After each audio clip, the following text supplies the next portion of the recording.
Buenos días, reciban la más cordial bienvenida al Seminario Internacional Buenas Prácticas, Aprendizajes y Retos de la Inclusión Social y Política de las Mujeres en América Central, México y República Dominicana, organizado por el Instituto de Formación y Estudios en Democracia del Tribunal Supremo de Elecciones de Costa Rica, el Instituto de Investigaciones Jurídicas de la UNAM, México, UNAM Costa Rica, la Organización de Estados Americanos, el Instituto Nacional de las Mujeres, con el apoyo de la Universidad Nacional de Costa Rica y la Red de Politólogas. Tengo el privilegio de presentar a las y el integrante de la mesa principal, señora Eugenia María Zamora Chavarría, magistrada vicepresidenta del Tribunal Supremo de Elecciones de Costa Rica, señor Hugo Concha Cantú, del Instituto de Investigaciones Jurídicas de la UNAM de México, y la señora Betilde Muñoz Pogosian, de la Organización de los Estados Americanos. Es importante mencionar que este seminario busca convertirse en un espacio de reflexión sobre los avances y los retrocesos que ha experimentado la protección de los derechos políticos de las mujeres en materia de participación y representación, reuniendo a especialistas en torno a 3 ámbitos: la elaboración del diagnóstico sobre la situación actual de la región, la elaboración de propuestas de cambio en ciertas áreas críticas relacionadas a la representación política y la generación de redes de intercambio de experiencias y colaboración regional entre activistas, políticos y políticas, funcionarios y funcionarias, y académicos y académicas.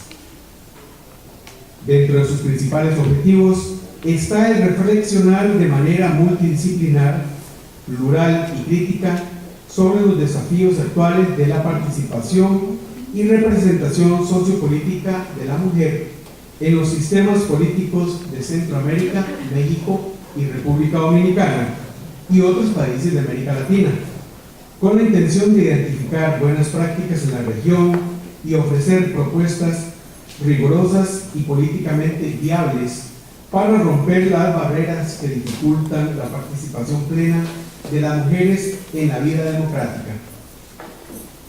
Para iniciar con nosotros la señora Betilde Muñoz Pogosian, de la Organización de los Estados Americanos.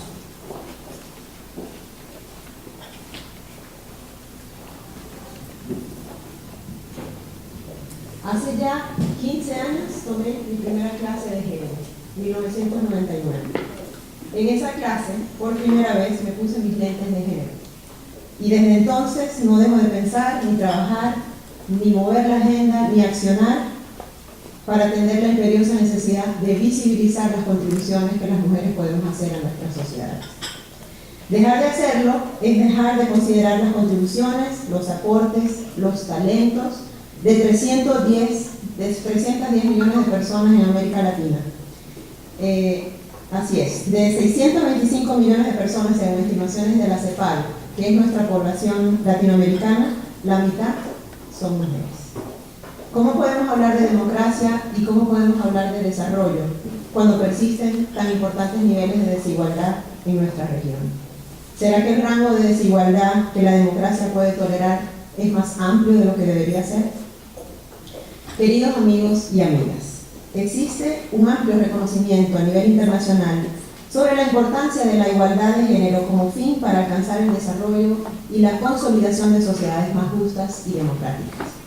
Desde la OEA concebimos la desigualdad no solamente como una distribución desigual del ingreso y del patrimonio. Para nosotros, la desigualdad también se refiere a las brechas en el acceso a oportunidades a lo largo de todo el ciclo de vida de una persona, así como en el acceso y calidad de bienes y servicios a su disposición.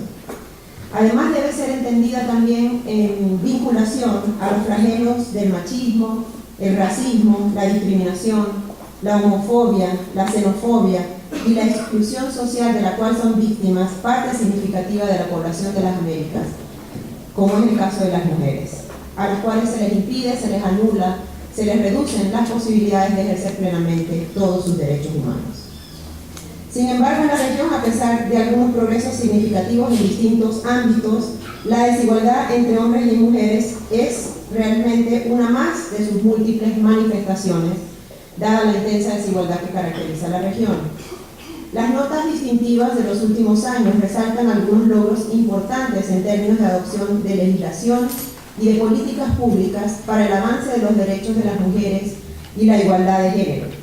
Se han creado mecanismos para el adelanto de las mujeres y se han establecido procesos relevantes de transversalización del enfoque de género por parte de los gobiernos.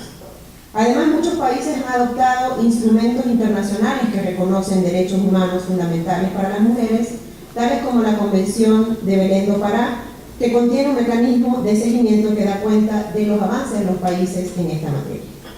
Otro de estos instrumentos a nivel interamericano es el protocolo adicional a la Convención de Derechos Humanos, el Protocolo de San Salvador, un instrumento vinculante para la defensa de los derechos sociales de los ciudadanos y ciudadanas de la región, y que cuenta con un sistema de seguimiento del progreso en el cumplimiento de estos derechos. Dentro de los indicadores para el seguimiento se encuentran también unos transversales que permiten dar cuenta del avance en materia de igualdad y no discriminación y que incluyen, por supuesto, un enfoque especial en razón de género. No obstante, estos avances también se han constatado ciertas resistencias políticas y culturales a la igualdad de género, inercias institucionales, una escasa asignación de recursos y muchas veces falta de voluntad política. Estos elementos han obstaculizado las transformaciones necesarias para garantizar el ejercicio pleno de los derechos de las mujeres y eliminar las brechas de desigualdad. Persisten numerosos obstáculos que impiden la plena realización de los derechos y de la ciudadanía de las mujeres, desde su acceso a la educación, al empleo con remuneración y beneficios igualitarios, a la salud y a los servicios sociales, la capacidad de las mujeres de determinar su autonomía reproductiva, de protegerse contra la violencia y de incidir en la toma de decisiones en los ámbitos político, económico y social. Continúa siendo escaso el trabajo decente para muchas de nuestras mujeres y siguen existiendo brechas de desigualdad de género en la participación laboral, en los ingresos y en las posiciones de liderazgo, así como en la distribución del tiempo no remunerado que hombres y mujeres dedican al cuidado de la familia. Además de las diferencias entre los ingresos por sexo, existe también una desigualdad salarial entre las propias mujeres. Las mujeres indígenas y afrodescendientes enfrentan incluso condiciones más desfavorables que los hombres de estos mismos grupos, pues se encuentran mayores obstáculos para salir de la pobreza, proporcionar bienestar a sus familias y garantizar su autonomía. Para citar algunos ejemplos, más de 100 millones de mujeres en la región forman parte de la fuerza laboral. De este total, que representa alrededor del 50% de las mujeres en edad de trabajar, 22.8 millones de mujeres se incorporaron en los últimos 10 años. Sin embargo, solo 5 de cada 10 mujeres en edad de trabajar participan en el mercado, en contraste con 8 de cada 10 hombres. La participación laboral de las mujeres depende también de sus condiciones socioeconómicas y de su nivel educativo. El promedio regional es del 62% de la participación laboral entre las mujeres del quintil más rico y de solamente el 38% en el caso de las mujeres del primer quintil. Según la OIT, es mayor la proporción de mujeres, el 53%, que la de hombres, el 47%, que están trabajando en condiciones de informalidad. Pasando al ámbito de la política, en el 2013, 5 presidentas gobernaban en América Latina y el Caribe. Para 2017 vemos que hay una abismal regresión, pues tan solo una mujer es presidenta en las naciones de nuestra región. Entre 2003 y 2013 la presencia de las mujeres en las legislaturas de la región aumentó del 19 al 26%, y en datos más recientes de CEPAL, en base a los resultados de las elecciones parlamentarias entre 2015 y 2016, se confirma que la región sigue a la cabeza mundial en cuanto a la presencia de las mujeres en los órganos legislativos, con un promedio del 28.8%, aun cuando en el Caribe la participación política en los parlamentos es menor, con un promedio de 16%. Países como Bolivia, Ecuador, México, Nicaragua presentan promedios alrededor del 40% de participación femenina en sus cámaras bajas o únicas. 17 países están bajo el 20% de representación de mujeres en sus parlamentos, y Haití, Belice y Brasil no logran el 10%. La exclusión de las mujeres de las instancias del Estado con poder de decisión, de la representación política y de los recursos públicos pone límites a la democracia y al ejercicio de su ciudadanía en pleno derecho. Como se ha mencionado, cabe subrayar que no se puede considerar a las mujeres como un grupo homogéneo y que para muchas la desigualdad de género se cruza con otros factores, tales como el estatus socioeconómico, etnia, edad, discapacidad, ubicación geográfica, estatus migratorio, orientación sexual, que agravan más aún la exclusión. Este enfoque de diversidad es crucial hoy en día porque para muchas mujeres los avances en las últimas décadas han significado un cambio radical en su posición social y su capacidad de incidencia en la política, sin duda. Para otras, sin embargo, el transcurrir del tiempo y los cambios económicos y sociales que ha visto la región han empeorado su situación y siguen viviendo lejos del concepto de la inclusión como precondición esencial para el ejercicio pleno de todos sus derechos. Entre los retos más importantes que enfrentan nuestras democracias figura entonces la generación de mecanismos para garantizar a las mujeres el pleno ejercicio de sus derechos.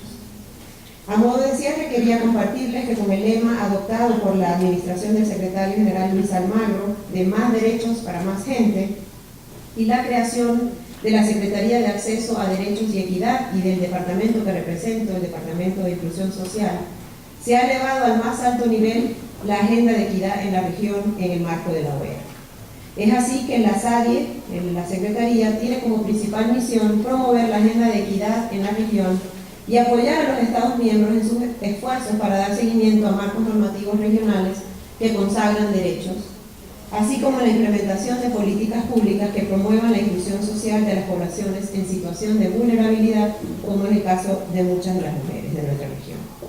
Como parte de las redes regionales de cooperación que la OEA impulsa, a través de esta Secretaría y de este departamento, se ha promovido la Red Interamericana de Protección Social, la realización de diagnósticos participativos de género en 3 ministerios de desarrollo social de la región, en sintonía con los mecanismos regionales nacionales de la mujer en cada país y en colaboración con la Comisión Interamericana de Mujeres. El objetivo de estos diagnósticos participativos de géneros, o DPG como los llamamos, es contribuir a la transversalización del enfoque de igualdad de género en las políticas públicas de los Estados miembros de la OEA. Asimismo, desde el diálogo político, el tema de la reducción de la desigualdad de género ha sido una preocupación y precisamente en la última reunión ministerial de desarrollo social celebrada en Asunción, Paraguay, en julio del año pasado, se priorizó igualmente el enfoque de igualdad de género y la necesidad de eliminar estas desigualdades para tener sociedades más incluyentes en la región. Nos encontramos entonces en un buen momento para profundizar el diálogo, promover sinergias positivas y continuar avanzando en propuestas de diseño e implementación de políticas públicas integrales que contribuyan a erradicar las desigualdades de género en sintonía con la Agenda 2030 y los instrumentos jurídicos interamericanos en la materia. Con este panorama, este seminario justamente es un espacio propicio para la reflexión sobre los avances que hemos tenido como región en el reconocimiento y protección de los derechos de las mujeres, pero también los desafíos significativos que aún nos falta por superar. Lo más innovador de este seminario es que por primera vez intentamos cruzar los ámbitos de la inclusión política con el ámbito de la inclusión social. Este primer acercamiento, que yo creo que es inédito, creo que nos va a permitir evidenciar que los avances en los derechos civiles y políticos que se han logrado para las mujeres en nuestra región tienen que estar equiparados con los avances en los derechos económicos y sociales, y que solo caminando hacia el progreso en todos los ámbitos es que vamos a poder lograr la igualdad plena de las mujeres y hombres en nuestros países. Muchísimas gracias.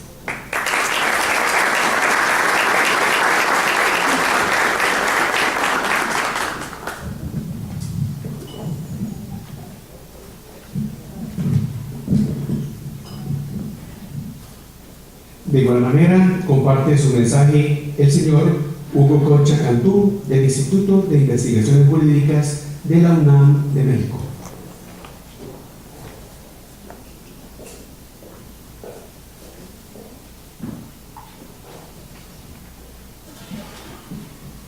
Muy buenos días, tengan todas y todos ustedes. La verdad es un verdadero honor acompañarlas en este muy importante seminario. Quiero agradecer de manera muy particular a todos y cada uno de las instituciones organizadoras. En primer lugar, el Instituto de Formación y Estudios en Democracia, del Tribunal Supremo de Elecciones de este hermosísimo país. Muchas gracias. A la Organización de Estados Americanos, a la Universidad Nacional de Costa Rica, al Instituto Nacional de las Mujeres, también aquí de Costa Rica, a mi muy querida alma mater, la UNAM, a través de la sede que tiene en Costa Rica, está aquí su directora, de mi Instituto de Investigaciones Jurídicas, la red de politólogos. A nombre precisamente del Instituto de Investigaciones Jurídicas y de su director, el doctor Pedro Salazar, me complace asistir esta mañana a estar aquí con todos ustedes y a la puesta en marcha de este importante seminario. La verdad es que la importancia de este seminario, y voy solo a agregar algunas pequeñas palabras después de esta brillante y rápida introducción que hace Betilde, la importancia de este seminario no es menor. Yo quisiera decir que se inscribe en una serie de muchos eventos que se han dado y que se seguirán dando seguramente a través de estos años, y de discusiones sobre lo que constituye uno de los temas centrales en los temas de la democracia de América Latina, y si me empujan un poquito de la democracia en términos generales. En el caso de América Latina, casi 40 años que se cumplirán el año que entra de la llamada ola de democratización. Me gustaría decir que me encantaría decir que se trata de uno de los temas centrales para la consolidación democrática del continente. La verdad de las cosas es que no es así.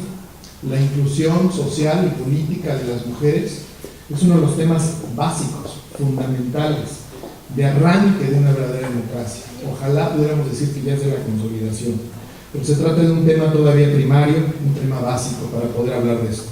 Es un tema largamente rechazado, muy problematizado y sobre todo muy simulado. Siendo yo un entusiasta estudioso a lo largo de mis años de los temas relacionados con la democracia, con la justicia, habiendo estudiado Derecho, Relaciones Internacionales, Ciencia Política, yo debo de empezar admitiendo que yo no tuve ese primer curso al que se refiere Betilde. Me encantaría también poderlo decir, yo no lo tuve, y eso creo que habla y es muy sintomático justamente de lo que ocurre en este tema. Este seminario se va a dirigir a lo que yo veo como tres grandes grupos temáticos, y cada uno de ellos es muy importante en sí mismo. En primer lugar, y creo que la primera mesa se va a dirigir a esto, el diagnóstico, el reconocimiento e incorporación de instituciones y mecanismos formales para lograr esa inclusión política y social de las mujeres en la vida de nuestras sociedades. Se trata de hablar un poco del derecho y de los instrumentos jurídicos que se requieren para lograr esa participación y esa protección de las mujeres en la vida política y social. Pero como ya sabemos, sin menoscabar en ningún sentido la importancia de este primer tema de las instituciones formales, si solo nos quedamos ahí, la verdad es que no llegamos a ningún lado. Por eso hablaba yo de la simulación. Es, en el mejor de los casos, apenas el primer escalón, apenas el primer paso en los requerimientos de nuestros estados de democracia constitucional. Un segundo apartado, por tanto, al cual ya también aludió Betilde, es el análisis detallado de todas aquellas condiciones sociales, de todos aquellos problemas y obstáculos que justamente impiden o han impedido que se logre justamente esta inclusión de las mujeres en nuestras vidas ciudadanas, en nuestras vidas democráticas. Son problemas de muy diversa naturaleza, no voy a enlistarlo aquí porque ella lo dijo muy rápido, pero son de muy distinto tipo, de muy distintos niveles y por lo tanto que requieren de muy distintas aproximaciones teóricas y prácticas sobre ellos mismos. Se trata, en resumidas cuentas, de los problemas que impiden la ciudadanía plena, como decía Guillermo O'Donnell cuando hablaba de lo que ocurría con la democracia en América Latina. O citando a un autor que me ha gustado mucho, muy reciente, un bestseller, el profesor israelita Yuval Noah, estamos hablando aquí de la discriminación constante y transversal en todas las épocas y en todos los lugares de la civilización y de la humanidad. No es un problema menor. Finalmente, el tercer grupo de temas es justamente ver de qué manera podemos justamente proponer soluciones a estos obstáculos, a estos retos, para podernos acercar a una verdadera y auténtica, ahora sí usar esta frase que se puso de moda en México, un auténtico piso parejo democrático de nuestras interacciones y opciones de vida igualitaria. En las palabras de mi muy querido director, de Pedro Salazar, el cual se disculpa con ustedes por no podernos acompañar aquí esta mañana. Nos encontramos justamente en la construcción de constitucionalismos fuertes, donde la protección de los derechos humanos se vuelve la brújula de todo actuar público y de todo actuar social. Y no vamos a poder aspirar a estos constitucionalismos fuertes si no incorporamos, si no incluimos plenamente a esa mitad de la población que no ha estado y sigue sin estarlo justamente en este juego democrático. Además es la mitad de la población que ya de manera muy personal, a mí me gusta pensar, es nuestra mejor mitad de la población. Les agradezco mucho y que sea todo un éxito este seminario.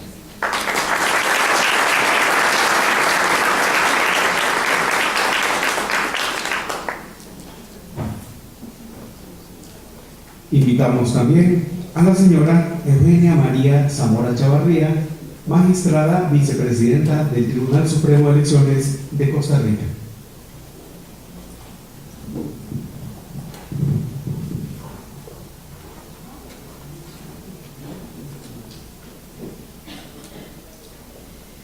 Muy buenos días, señora diputada Ligia Fallas, señoras, colegas y amigas muy queridas, magistradas de los organismos electorales de Panamá, doña Yara Campo, y del Consejo Electoral de República Dominicana, doña Rosario Gracián,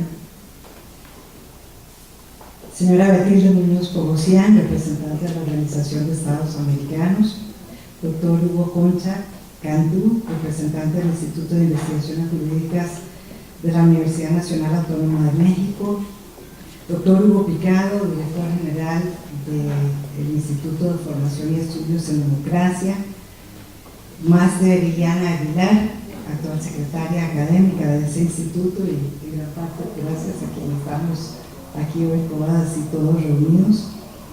Quisiera en especial saludar a las representantes del Instituto Nacional de las Mujeres de Costa Rica aquí presentes, a la jefa de la Unidad de Género del Tribunal Supremo de Elecciones, doña Lorena Flores, y a la jefa de la Unidad de Género de la Asamblea Legislativa, doña Idea Hernández. Señoras y señores invitados, amigas y amigos todos, para el Tribunal Supremo de Elecciones de Costa Rica es un gusto ser el anfitrión de este encuentro en el que podremos reflexionar sobre los avances respecto de la participación político-electoral de las mujeres, especialmente en Centroamérica, México y República Dominicana. Con ese propósito dedicaremos 2 jornadas de trabajo para analizar desde una perspectiva regional los pasos que hemos dado para hacer efectivo el derecho de las mujeres a participar en la vida política y en el gobierno nacional o local de nuestros países. Para ello contaremos con la contribución de destacadas expertas y expertos de la región, a quienes doy una muy cordial bienvenida en el nombre de mis compañeros magistrados y del mío grupo. El tema que nos convoca presenta múltiples aristas para el análisis y la reflexión, como ya lo han señalado quienes me han precedido en el uso de la palabra, en las que con seguridad abundaremos durante nuestro intercambio. Las variables de análisis son muchas y de muy diversa índole, jurídicas, económicas, sociales, en fin, culturales. Sin embargo, quisiera señalar 3 aspectos puntuales que por su relevancia no puedo dejar de mencionar para contextualizar la relevancia de esta cita. En primer lugar, hay que destacar que estamos hablando de derechos humanos. Parece como muy elemental, pero no ha sido hasta la conferencia de Viena, en donde expresamente por primera vez, allá por el año 93, se dijo que las mujeres teníamos derechos humanos. Específicamente del resguardo de principios reconocidos por la comunidad internacional en instrumentos jurídicos o declaraciones como por ejemplo la Declaración Universal de los Derechos Humanos, el Pacto Internacional de Derechos Civiles y Políticos, la Convención sobre la Eliminación de todas las formas de discriminación contra la mujer de las Naciones Unidas, la Convención Americana de Derechos Humanos, la Convención Interamericana para prevenir, sancionar y erradicar la violencia contra la mujer y la Plataforma de Acción de Beijing. En segundo lugar, y directamente ligado con lo anterior, Se trata de revisar el compromiso de los estados con esos derechos. En ese sentido, este ejercicio nos invita a revisar y valorar las acciones que nuestros estados han adoptado para hacer efectiva la participación político-electoral de las mujeres en el marco de sus sistemas político-institucionales. Ello implica valorar las acciones impulsadas no solo en cuanto a las normas, sino también en relación con las prácticas políticas y administrativas que favorezcan el ejercicio efectivo de los derechos político-electorales de las mujeres en cada país. En tercer lugar, esto también nos obliga a revisar el papel de otros actores fundamentales de la contienda democrática. Por una parte, de los ciudadanos y de la población en general, y por otra parte, de los partidos políticos, que están llamados a abrir sus estructuras para asegurar a las mujeres el ejercicio pleno de sus derechos.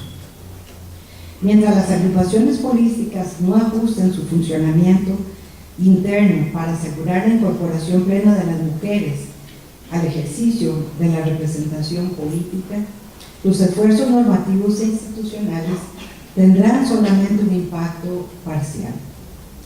A partir de estas variables y en la seguridad de que abundaremos en otras más, hago votos porque este encuentro sirva para identificar buenas prácticas, desafíos y rutas a seguir en el fortalecimiento de la inclusión social y la participación en general en todos los ámbitos culturales de nuestra región, pero en especial de la participación política de quienes somos el 50% de la población. Muchas gracias y muy bienvenidas todas y todos quienes nos acompañan esta mañana.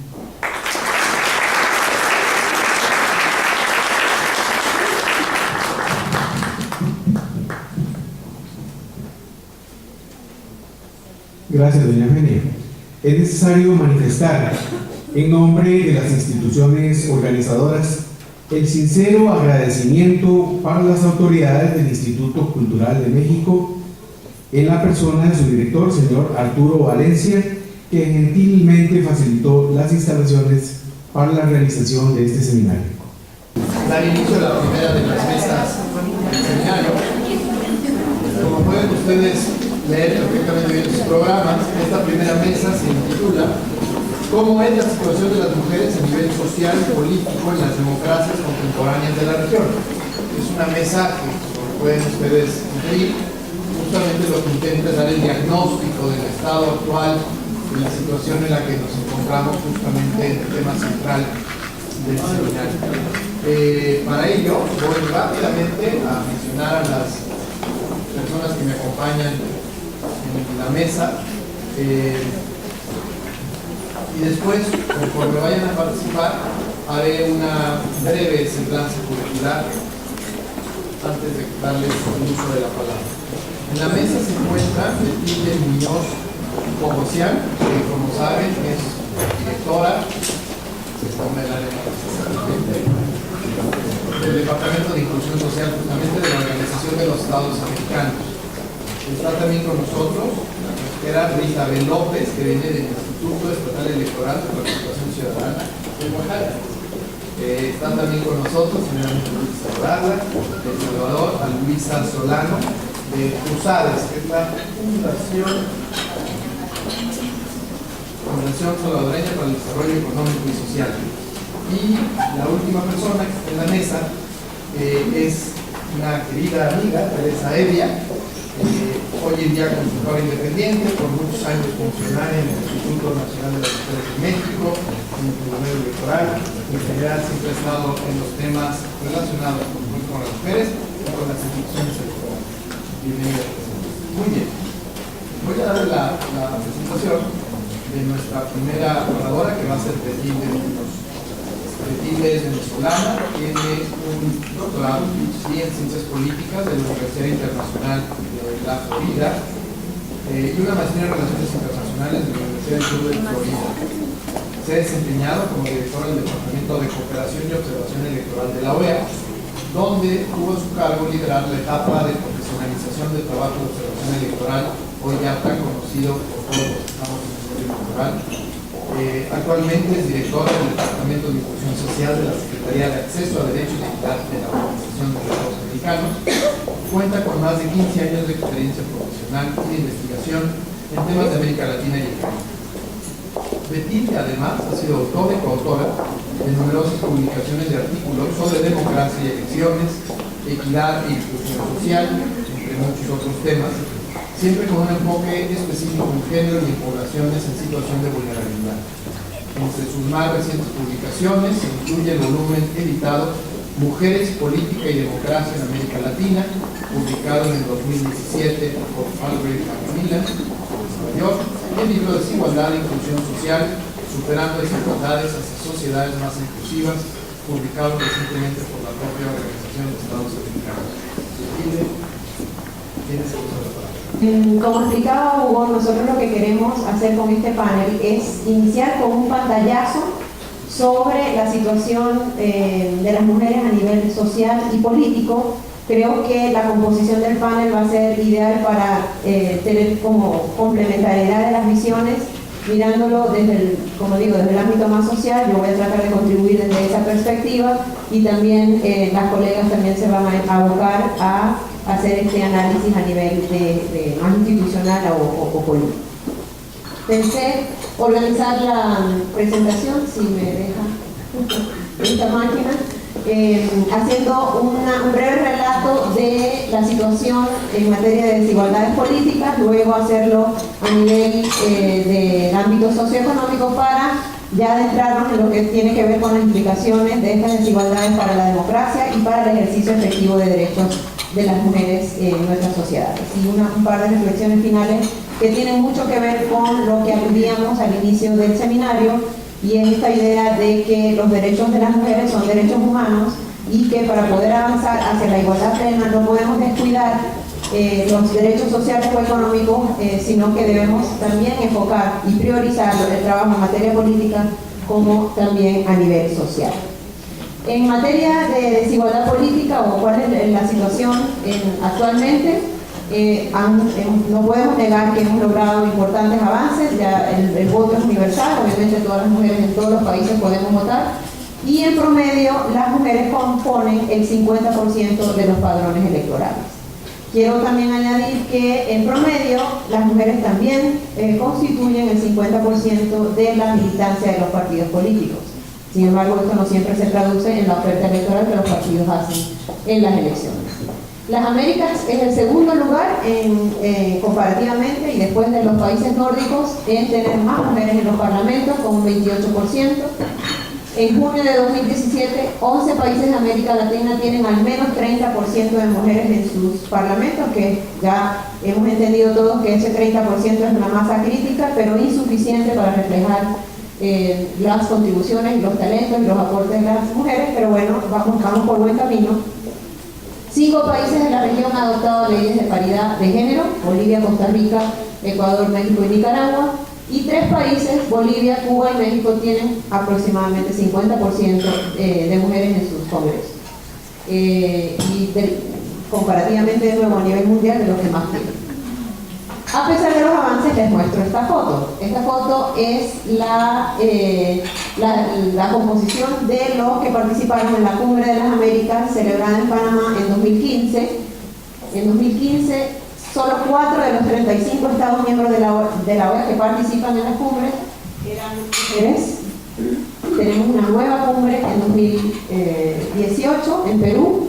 Lamentablemente, me parece que tenemos que preocuparnos porque esa foto va a ser incluso peor.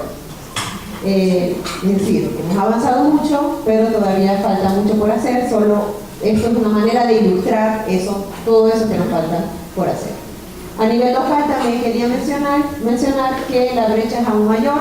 Hay mucho que hacer desde la academia y también desde lo práctico para incrementar la participación y la representación de mujeres en los ámbitos locales. Según datos que recoge ONU Mujeres, 12.3% de alcaldesas en nuestra región son mujeres y 27.3% participa en consejos municipales.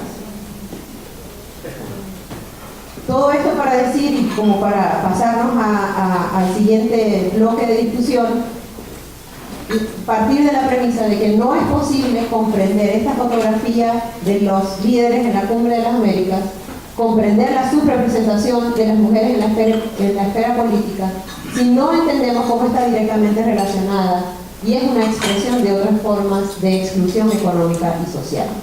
Entonces, de lo que estamos argumentando, y creo que es una premisa también de la discusión que vamos a tener en este seminario, es que las asimetrías que existen a nivel socioeconómico se replican a nivel del ámbito político. En cuanto al pantallazo, este análisis ya desde lo social, no podemos negar que tuvimos un periodo de crecimiento económico importante en América Latina. Entre el 1990 y 2015 se logró reducir la pobreza. Muchos países avanzaron en materia de reducción de la pobreza. 61 millones menos de pobres se logró en este periodo. La tasa bajó de 48 a 28%. También en periodos recientes se incrementó el número de personas que entraron a la clase media. Pero sin embargo, América Latina y el Caribe es la región más desigual del planeta. No tenemos la mayor cantidad de pobres, pero sí somos la región más desigual. Y esto es problemático. Aunque han habido avances, por supuesto, algunos países lograron bajar mínimamente el porcentaje de Gini. Es preocupante porque estamos padeciendo un periodo de recesión económica que también tiende a agravar y agravar estas desigualdades de las que estoy hablando y que tienen un impacto, por supuesto, en la situación de las mujeres en la región.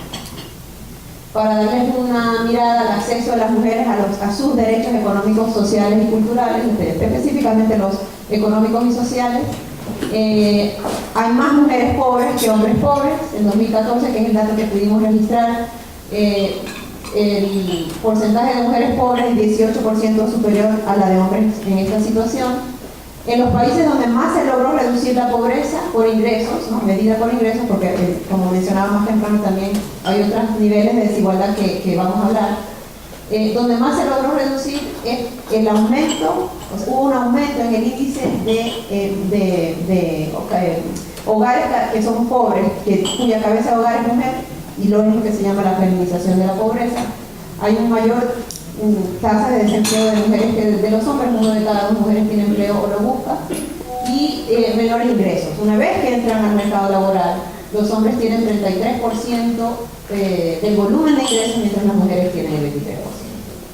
Otros indicadores sociales que están relacionados con lo que acabo de decir: las mujeres realizan entre el 71 y el 86% del trabajo no remunerado en los hogares. Entonces, creo que uno de las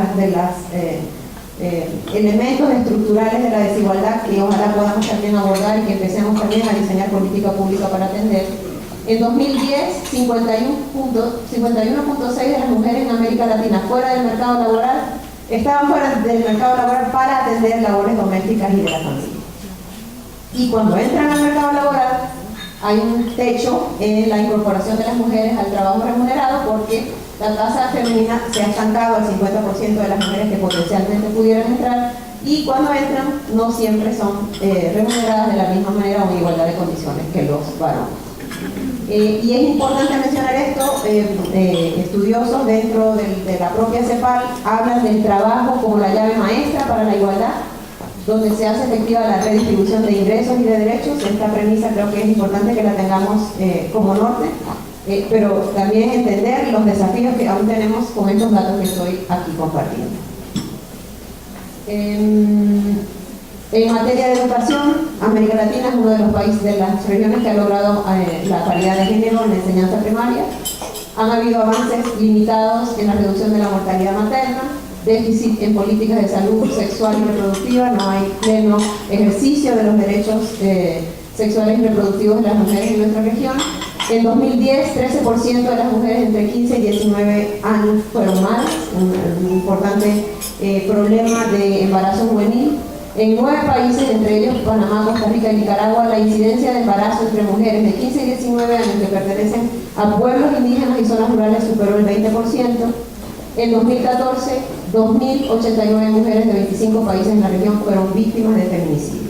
Entonces, para tener también un pantallazo, porque todo esto influye, por supuesto, en las posibilidades de las mujeres de entrar al ámbito político.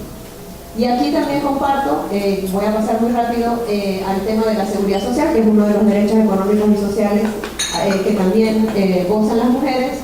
La implementación de prestaciones sociales no contributivas, es decir, transferencias condicionadas, apoyo en materia de salud, ha permitido a las mujeres ampliar el acceso a ingresos en su vejez y en su vida.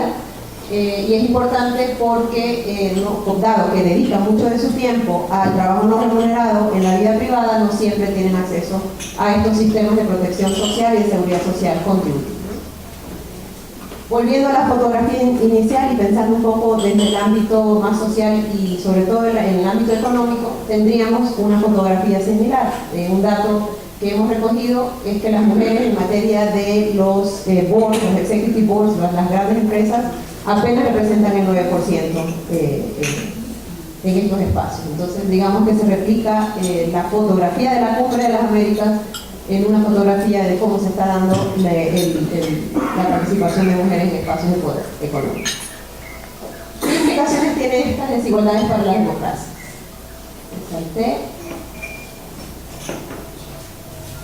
Como decía, es esta premisa de que las asimetrías sociales se replican en el ámbito político y creo que una de las principales consecuencias tiene que ver con la baja representatividad en los espacios políticos, que tiene como consecuencia una afectación de la calidad de las decisiones políticas que salen del sistema. Si la democracia es una forma de organizar el poder de forma tal que se puedan reducir o al menos mediar las desigualdades, redistribuyendo el poder, entonces tenemos una tarea muy importante en cómo asegurar que la democracia pueda cumplir esta función y que también permita ampliar el goce de derechos para todos, hombres y mujeres. Las distintas desigualdades sociales y políticas se retroalimentan y consolidan élites enquistadas que menoscaban el principio de representatividad que mencionaba. Consecuentemente, la calidad de la toma de decisiones y la formulación de políticas públicas pierde representatividad, su calidad se ve comprometida. Y al final, lo que nos importa no termina teniendo beneficios para todos y bienestar para todos, sino para aquellos que por su capacidad de influencia pueden acceder a estas decisiones. Pensando un poco también en cómo esto tiene un impacto en las posibilidades y capacidades de las mujeres de entrar al espacio político, y recordando los datos en cuanto al uso del tiempo de las mujeres, del trabajo no remunerado y los sistemas el trabajo de cuidado de niños y de adultos y de personas con discapacidad en las casas, hay un importante trabajo que hacer en cuanto a políticas públicas relacionadas con los sistemas de cuidado, ya que esto tiene implicaciones en las condiciones materiales de las mujeres de participar en los partidos políticos. Eso no lo puse ahí, pero es de las reflexiones que me quedaron después que escribí esta lámina. Las posibilidades materiales de participar y de generar liderazgo dentro de los partidos políticos y también eventualmente sus capacidades de recaudar financiamiento para sus campañas. La baja empleabilidad, la desigualdad de ingresos, el limitado acceso, decíamos que 9% de los boards donde se están manejando grandes cantidades, moviendo cantidades de dinero y las mujeres no tienen acceso a estos fondos. Esta baja empleabilidad tiene implicaciones para el acceso a fondos de las campañas en aquellos países que permiten el financiamiento privado de campañas.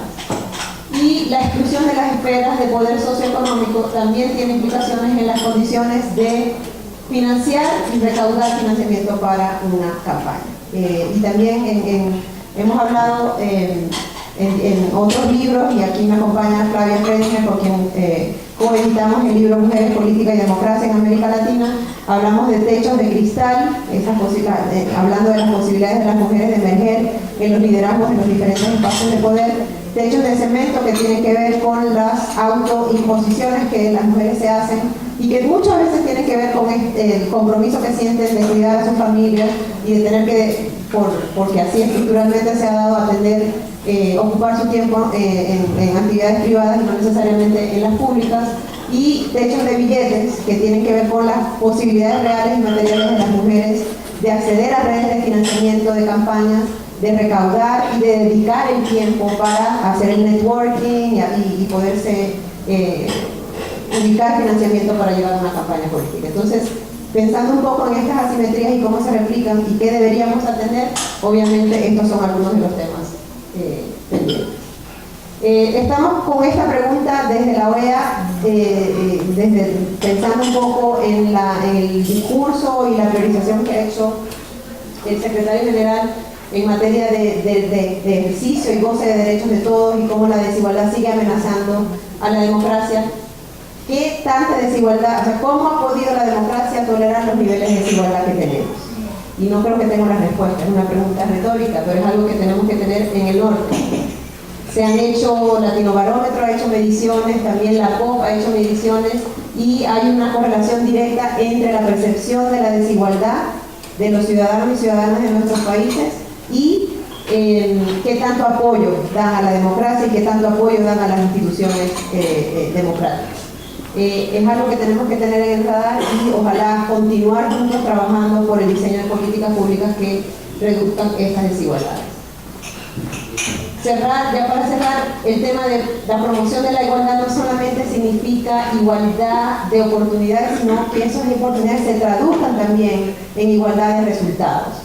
Y importante, y creo que este foro también nos llama a pensar en cómo atender esta desigualdad de género desde una perspectiva más multidimensional, con políticas integrales que generen mayor y mejor representación política, más acceso a ingresos y recursos productivos, una restribución del tiempo de trabajo doméstico y de cuidado mucho más equitativo y el reconocimiento social y material de los aportes de las mujeres. Ya para cerrar, mencionar dos temas que ya han venido siendo como un denominador de lo que he dicho y de lo que realmente los ponentes que hablaron antes que yo también mencionaron, y es el tema de la indivisibilidad de los derechos humanos y la necesidad de atender no solo proteger y avanzar aún más el ejercicio de derechos civiles y políticos de las mujeres, pero también no descuidar el ejercicio de derechos sociales y económicos. Y el tema de la viabilidad económica de la democracia, pensando en el reporte de Dante Caputo, que se llama Nuestra Democracia, que sacó con PNUD hace unos cuantos años, donde dice que la persistencia de desigualdades, de discriminación y de estos sesgos terminan siendo detrimentales para el ejercicio de la democracia en nuestro país. Lo dejaría hasta aquí. Muchísimas gracias y que siga la discusión. Uno de Rita B. López Pérez. Rita es mexicana, licenciada en Derecho por la Facultad de Derecho y Ciencias Sociales de la Universidad Autónoma de Benito Juárez de Oaxaca. Cuenta con estudios culminados en la Maestría de Derecho Constitucional en la misma casa de estudios. Ha participado como observador electoral en elecciones locales e internacionales. Ha laborado en el Instituto de la Mujer Oaxaqueña y en la Comisión de Transparencia, Acceso a la Información Pública y Protección de Datos Personales de Oaxaca. Actualmente, como lo mencionaba yo al inicio de esta plática, es consejera del Instituto Estatal Electoral y de Participación Ciudadana del Estado de Oaxaca.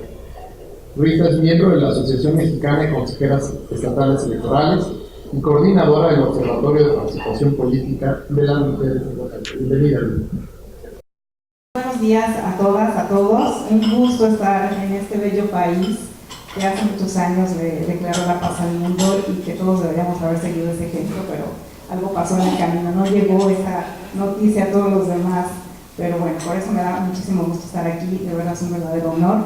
Saludar a buenos amigos que vienen también de México y amigas, y bueno, pues en esta mesa tan bonita y tan importante de mujeres expertas y muy talentosas. Pues bueno, yo vengo del estado de Oaxaca, México, y bueno, pues hablaré el día de hoy de esta situación de las mujeres a nivel social y político en la región. Por aquí ando. Pues bueno,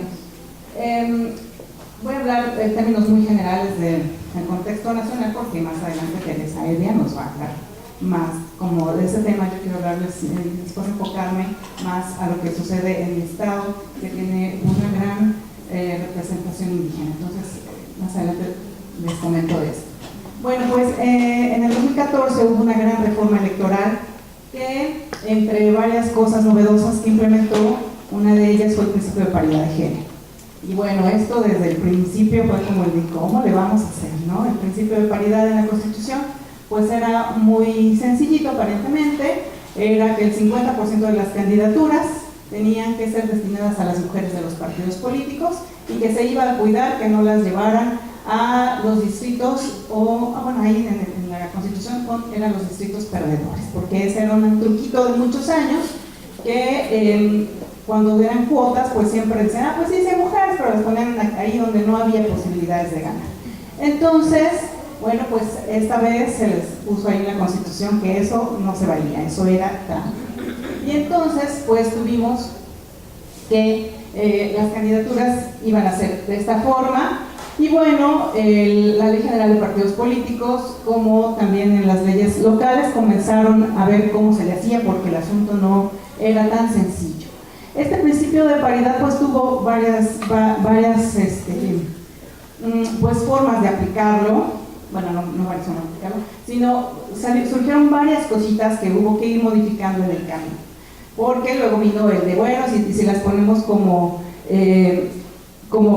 la primera persona que va, como propietarias, y ponemos a un hombre y luego le ponemos de suplente, también eso se les dijo que no, que tendría que ser mujeres propietarias y mujeres suplentes. Y hubo un caso de excepción ahí que el tribunal dijo que en el caso de que fuera un hombre y la mujer fuera suplente, que en ese caso sí se podía, porque bueno, pues esto venía a abonar también todos estos años en los que no nos habían dejado participar. Y bueno, pues se fueron ahí implementando varias cuestiones que ayudaron mucho a todos los estados a ir implementando este principio. Y bueno, aquí les traigo una gráfica de cómo en la integración del Congreso de 2012-2015, cómo era la ocupación de los curules. En las diputaciones era un 37% mujeres y el 63% eran hombres. Y en el caso del Senado, pues también era 33% y 67% hombres.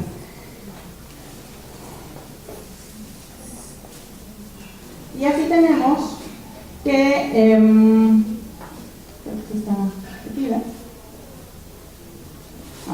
en el 2015-2018, gracias a este principio de paridad, ya tuvimos un 42% de mujeres y un 58% de hombres.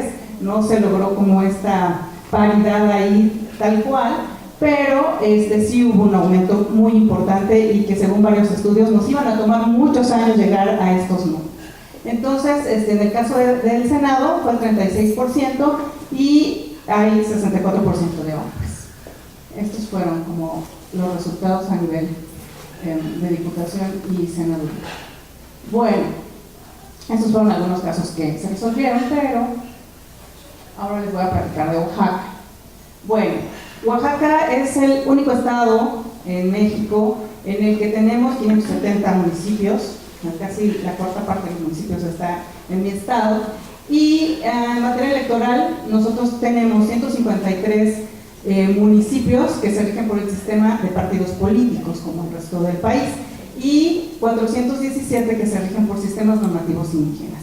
Y cuando hablamos de ello, bueno, es que con sus propias normas ancestrales eligen a sus autoridades. Y cuando decimos que 417, pues es que cada una tiene una forma de elegir, algunas lo hacen a mano alzada, algunas con cargos. Hay que analizar cada uno de estos municipios, y dentro de esos municipios todavía están las agencias municipales que tienen también su forma de elegir a quienes los representan en la agencia municipal. Entonces es complejo, pero la verdad es una experiencia muy bonita, de mucho conocimiento, de muchos años, y donde se cuida y se llega a privilegiar a la comunidad por encima de todo. Ahí se respeta el tequio, que es un trabajo gratuito en favor de las comunidades que se hace, y quien no lo hace, pues tampoco podría tener como este derecho, o se ha discutido mucho si tienen el derecho de representar a su municipio y de gobernar. Entonces, bueno, son varias cosas que hay que atender de este sistema. Y bueno, y también en el de partidos políticos, también hay distritos y municipios que también hay una gran representación de personas indígenas. Y en este caso, bueno, pues todavía es una doble discriminación hacia las mujeres. Y la verdad es que el principio de paridad de género impactó también en estos municipios. En los municipios de sistemas normativos indígenas no había por lo menos 90 municipios donde las mujeres no tenían derecho a votar ni ser votadas. Ni siquiera podían acudir a la asamblea, ellas se quedaban en casa y el que iba es el hombre. Tenemos muchas imágenes de estas elecciones donde está llena la cancha de básquetbol, que es como uno de los lugares más significativos en los municipios. donde están puros hombres, no hay ni una sola mujer, hay lugares donde hay 30 autoridades y todas son hombres, ¿no? Entonces imagínense, es bastante complejo, y bueno, en estos 90 municipios pues había que hacer ahí un gran trabajo, y donde había grupos, porque también está como dividido ahí también personas que decían que pues si la costumbre era que no participaran las mujeres, estábamos rompiendo también con una costumbre de muchos años, porque esa es la costumbre y nosotros estamos obligados a respetar sus usos y costumbres. Y otro que cuando entendieron que ya había un principio de paridad también decían, no, pues ahora nos toca el 50% de estos cargos, ¿no? Entonces, bueno, andábamos ahí mediándole esto. Sin embargo, también en el 2015 hubo una reforma al artículo 2 constitucional que obligó a estas comunidades indígenas a incluir a las mujeres. Entonces nosotros de ahí nos tomamos para la inclusión. Bueno, ¿y qué tenemos? Pues bajo el resultado del régimen de partidos políticos, miren, pues ahí tenemos unas gráficas, estas las estuvimos difundiendo ya que pasó el proceso y estuvimos dando como mucha promoción, que en el proceso 2012-2013 había 16 mujeres y 26 hombres en el Congreso del Estado de Oaxaca. Para el 2015-2016 pues ya hubo 2 mujeres más, nosotros ahí en realidad íbamos como bien, hubo 2 mujeres más. Y pero bueno, pues si podemos ver también las gráficas del 2007-2010 del proceso, eran 9 mujeres y 33 hombres. Después en el 2010-2013 fueron 16 mujeres y 26 hombres, y 2013-2016 se mantuvo. Y finalmente pues ya en este proceso electoral hay 18 mujeres y 24 hombres. En cuanto a presidentas municipales, este es un dato que la verdad pues hace falta trabajarlo más, pero lo presumimos con mucho orgullo. Pues imagínense, en el 2012-2013 solo hubo 8 mujeres presidentas municipales ante 145 hombres. Era el 95% de hombres en estos puestos. Y para este proceso electoral, después del principio de paridad, pues hubo 38 mujeres y 115 hombres. Es un número que consideramos importante, falta hacer más sin duda alguna, y aparte con todo lo que nos ha dado ya la experiencia de este proceso, de esta aplicación del principio, pues sin duda alguna el reto es superar ese número y llegar al 50% por lo menos.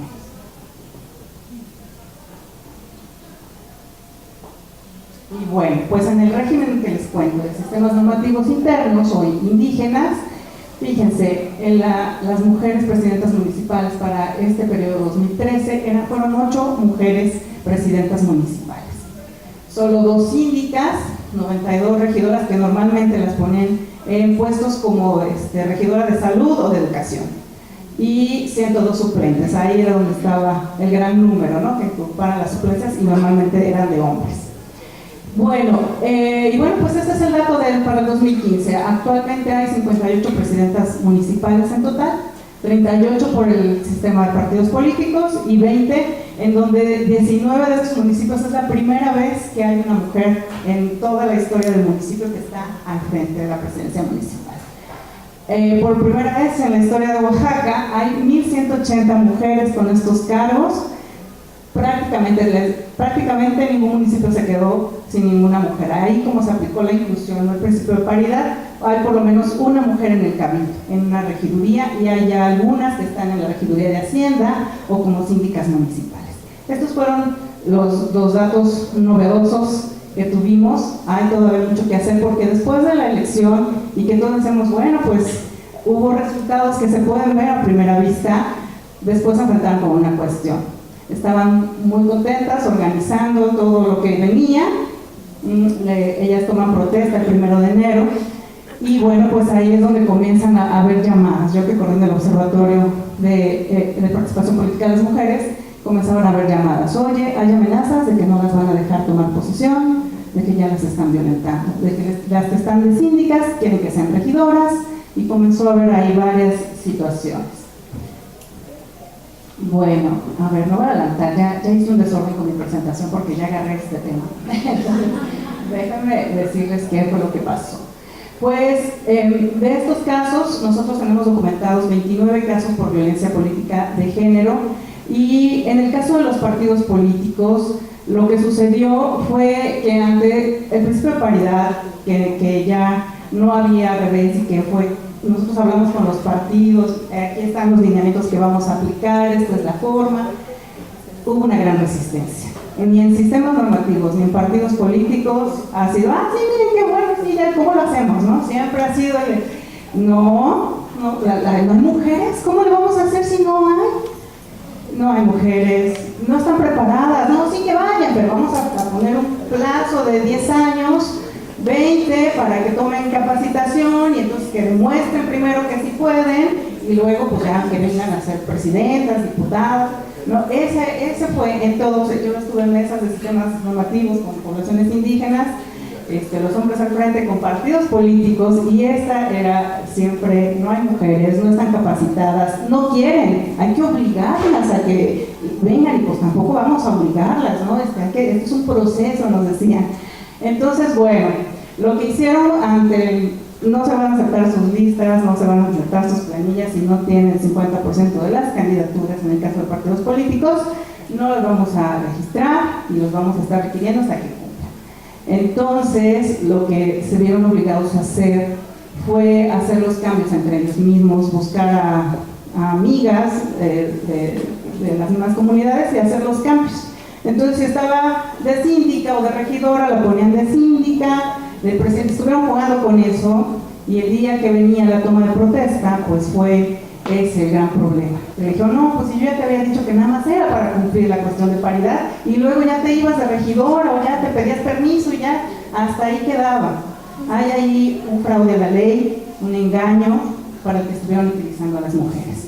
Y ellas, al entender que era un puesto de poder, y en este lapso de decir: pues ahora ya tengo un puesto y puedo hacer cosas por mi comunidad, y qué bien, y el apoyo de la gente, comenzaron a llamarlas a reuniones, dijeron: pues me quedo, me voy a quedar ya, o sea, yo también hice mi trabajo, hice campaña, en el caso de la que hicieron campañas, me voy a quedar en este puesto. Y esto trajo esta situación de muchos casos de mujeres que han denunciado que sufren violencia política, que las han querido presionar, amenazar, las han amenazado para que renuncien y se vayan como regidoras, o en todo caso que se vayan.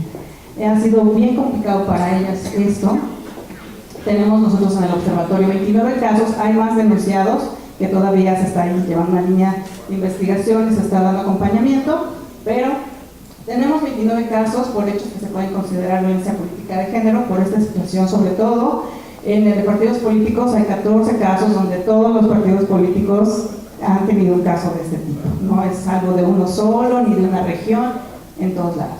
Y en sistemas normativos son 15 casos. Entonces, imagínense. Está el asunto de la violencia política, la estamos atendiendo, se está buscando llegar, cosa que dejen de violentarlas, las dejen trabajar, y bueno, ellas se han sentido acompañadas. Ahora ya hay una defensoría pública para los derechos de las mujeres indígenas. Ahorita yo comentaba que bueno, pues ahora ya las mujeres que no son indígenas no tienen esta defensa y tienen que pagar un abogado que sepa, que sea especialista en perspectiva de género, y eso también a ellas les complica ahora si no son indígenas, ¿no?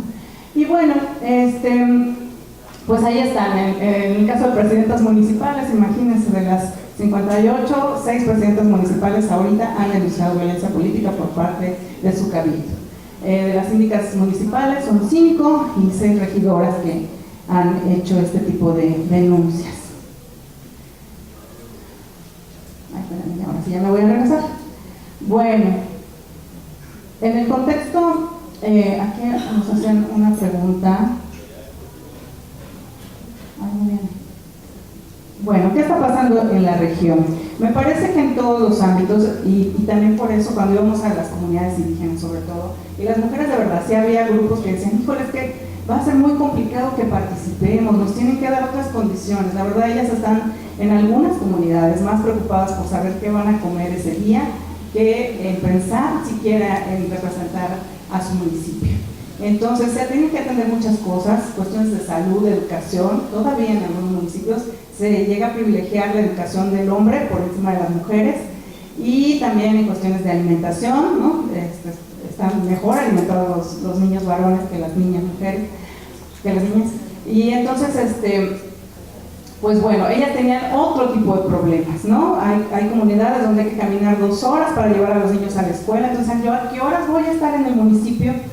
Y sí lo llegaban a decir, pero jamás de veras jamás decían no quiero. O sea, él sí quiero, pero ¿qué hacemos con todo esto? Con la cuestión de salud, de educación, de violencia que tengo, del marido que se me fue a Estados Unidos y no me manda dinero. ¿Qué hago con todo eso? Yo sí quisiera estar ahí, no era parte de lo que ellas nos decían. Entonces, y me parece que en todos estos casos siempre es lo mismo, en cualquier espacio. Esto que yo les decía, no hay mujeres, no están capacitadas, deben de demostrar que pueden y que tienen y que no quieren, ¿no? Eso creo que ha sido un trabajo que ellas ahorita están visibilizando, que sí quieren, que sí están levantando la mano, están denunciando los casos de violencia, y eso es muy importante. A mí luego me preguntaban algunos medios, ¿y no ve que con todos estos casos las mujeres ya no van a querer participar? No, cada vez están denunciando más, y con esto se va a poder visibilizar qué es lo que está pasando, y vamos a poder atender lo que está sucediendo. Al contrario, yo veo que están participando y están ya poniendo en estas condiciones de igualdad esta situación. Ya están diciendo ante el de, ay no, pero capacítate porque todavía falta. Ya están diciendo, ¿y por qué no se lo piden a los hombres? ¿No? Vamos a poner reglas parejas. ¿Por qué eso me lo pides a mí? ¿Pero qué va a pasar con sus hijos? ¿Eso le preguntas a los hombres? ¿No? No tienen su papá para que los cuiden. Ya empiezan como a poner ese plano de igualdad que tanta falta hace, porque también entre más mujeres pasen al ámbito público, también necesitamos que los hombres que están en el ámbito público también ocupen el espacio que les corresponde en sus casas, en sus hogares, y bueno, que comiencen a trabajar. Falta mucho por hacer. Creo que necesitamos también todavía convencer a las no convencidas. Hay muchas mujeres que todavía esto como que no les convence, y luego también por ahí nos quieren atacar, ¿no? Diciendo, es que mira, ella que es mujer está diciendo que esto no está bien. No, pues hay que convencer, no se trata como de un ataque. Hay que convencer a las no convencidas y a los no convencidos para ir implementando estas cosas, todas estas estrategias tanto para los hombres que les hace bien ocupar la parte en el espacio privado que les hace falta, y las mujeres en el espacio público, todos en igualdad de condiciones, con pleno respeto, con la garantía de todos sus derechos. Pues por mí no sé si llame. ¿Sí? Habla ahora a Luisa María Solano de Martínez. Luisa es salvadoreña, es licenciada en Economía y Negocios de la Escuela Superior de Economía y Negocios ESEMA. Posee una maestría en Desarrollo Local de la Universidad Centroamericana José Simeón Cañas, UCA, y una maestría en Asuntos Electorales de la Universidad de Valencia, en España. Desde el 2012 se desempeña como investigadora senior del Departamento de Estudios Políticos de la Fundación Salvadoreña para el Desarrollo Económico y Social, FUSADES, y desde 2015 como coordinadora académica de la Escuela Centroamericana de Gobierno y Democracia. La experiencia de Luisa en el área de investigación se ha centrado en el análisis de la eficacia en la administración pública, sistema de partidos, reforma electoral, gobiernos locales y monitoreo de elecciones. Bienvenidos.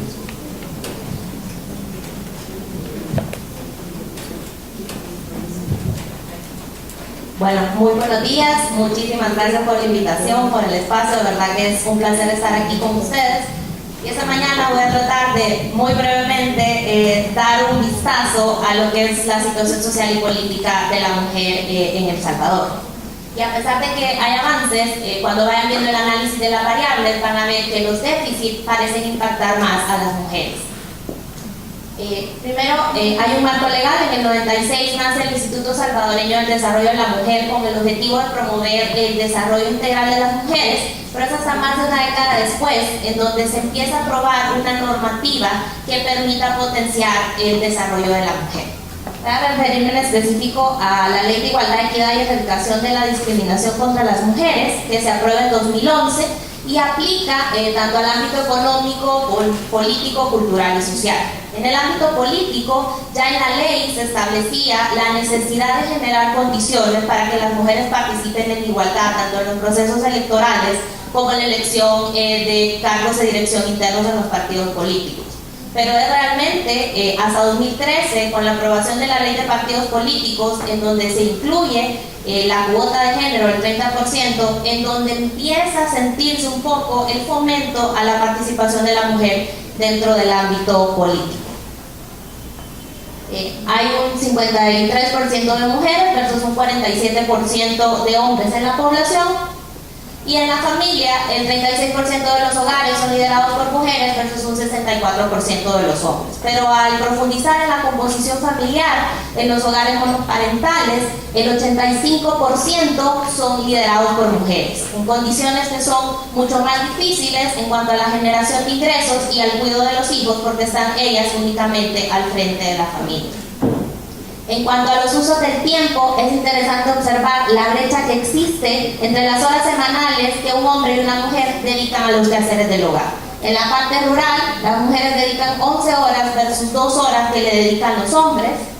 En la parte urbana son 10 versus 2. Al analizar las horas semanales dedicadas al cuidado de los hijos, también hay una brecha importante cuando las mujeres dedican 7 horas versus 2 horas de los hombres en el área rural y 5 horas las mujeres versus 2 en el área urbana. Es decir, que la tarea de cuidado tradicionalmente está asignada a la mujer. En el caso de la educación, si bien el analfabetismo ha tenido una tasa de reducción importante desde 1992, hay una diferencia entre las personas analfabetas. Las mujeres son un 12.5%, los hombres un 8.8%, y la brecha parece ampliarse a medida que la edad va avanzando. En el caso de las personas de 60 años o más, la brecha son un 11%. En cuanto a la educación y la escolaridad promedio, si también observan la gráfica, hay un crecimiento y un avance en cuanto a la escolaridad promedio. La asistencia o la tasa de asistencia escolar sigue siendo diferenciada. Los hombres hay un 30% que asisten a la escuela versus un 25% que lo hacen las mujeres. Por eso es aún más preocupante cuando ahondamos en las razones de por qué no van a la escuela. Y se observa, los hombres parece predominar que no les interesa o que necesita trabajar, pero cuando le preguntamos a las mujeres ese trabajo doméstico y las causas del hogar, las principales razones por las que no están asistiendo a un centro escolar. En cuanto al mercado laboral, ya la poca educación y la necesidad de estar al frente de su familia, ya sea circunstancial o por obligación, hace que las mujeres tengan más dificultades para integrarse a la vida laboral. Cuando buscamos cuáles son las razones por las que no busca empleo, las mujeres contestan que un 69% lo hace porque tienen que dedicarse a los quehaceres domésticos, y esa misma razón los hombres solamente contestan un 1.88% que ese es el motivo. Es una brecha inmensa, de lo cual las mujeres se están dedicando más a quehaceres domésticos y no a participar en la vida productiva. Cuando analizamos los datos de la población en edad de trabajar, en El Salvador para 2016 2.3 millones están en edad de trabajar, de los cuales únicamente alrededor de 1.2 millones se integran a la vida laboral. Hay una filtración del 53% más o menos de mujeres que no logran ingresar a formar parte de la vida laboral, y cuando vemos el caso de los hombres, el 80% de estos logran integrarse a una actividad productiva remunerada.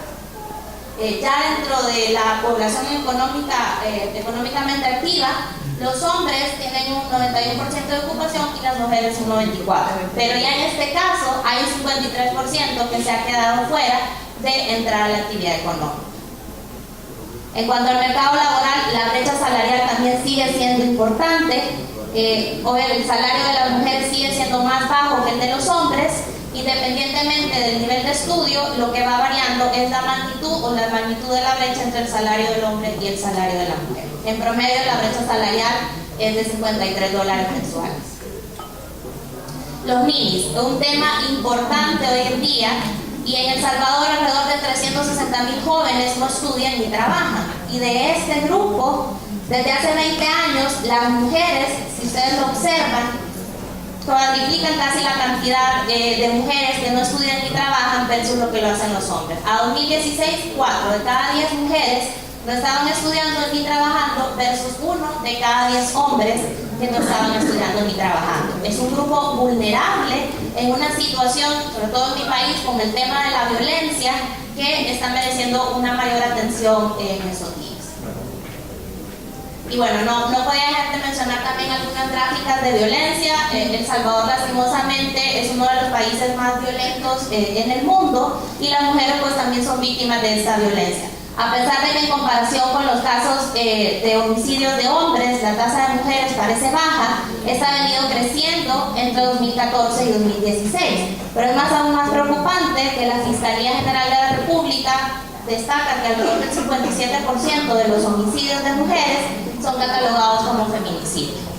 También las agresiones sexuales, el último reporte que teníamos es del año 2015, son al año alrededor de 2.000 agresiones sexuales. Es decir, que tenemos una agresión cada 4 horas por día.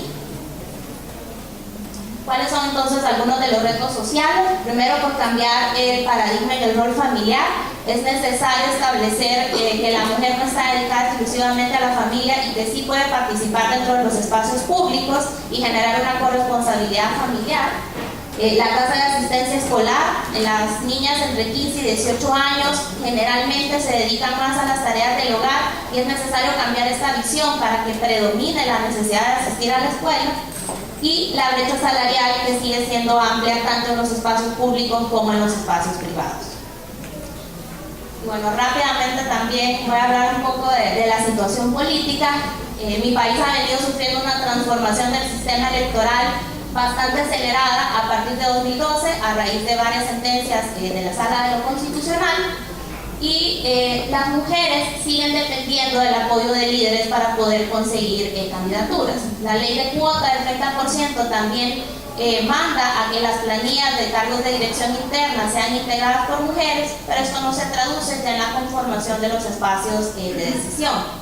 La dificultad de conseguir dinero es mayor para las mujeres y bajo el sistema electoral de El Salvador, en donde la competencia intrapartidaria, es decir, entre los mismos candidatos, es bastante fuerte, la necesidad de financiamiento y visibilizar mi mensaje y mi campaña es aún mayor.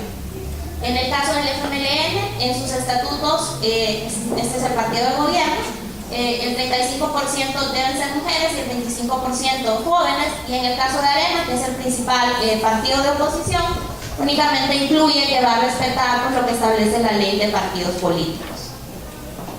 ¿Cuáles son la representación de las mujeres dentro de los partidos políticos en los cargos de dirección? Hay 5 partidos políticos con representación legislativa y de estos 5 son hombres los principales dirigentes, ya sea el presidente del partido o el secretario general. Y cuando ahondamos a las mujeres dentro de los cargos de dirección, el FMLN tiene 9 de 20, Arena 4 de 15, el PDC 2 de 13, Gana 3 de 9 y el PCN 1 de 7. En este caso es la Secretaría de Asuntos Femeninos, es la única mujer que está dentro del partido con representación. ¿Qué ha pasado con la mujer y la Asamblea Legislativa? Entre el periodo de 1994 y 2018 han habido 2 mujeres presidentas de la Asamblea, una de Arena, Gloria Salgado Ross, entre el 94 y el 97, que también fue presidenta del partido Arena en ese momento, y otra más reciente, entre 2015 y 2016, Lorena Peña, parte del partido FMLN que está a cargo del gobierno. 4 de 13 mujeres integran la Comisión de Hacienda, que es la comisión que maneja el presupuesto del Estado y el dinero, y desde hace 2 legislaturas la presidencia ha estado en manos de una mujer en esa Comisión de Hacienda. También han pasado de 4 a 7 las mujeres que están liderando comisiones al interior del órgano legislativo.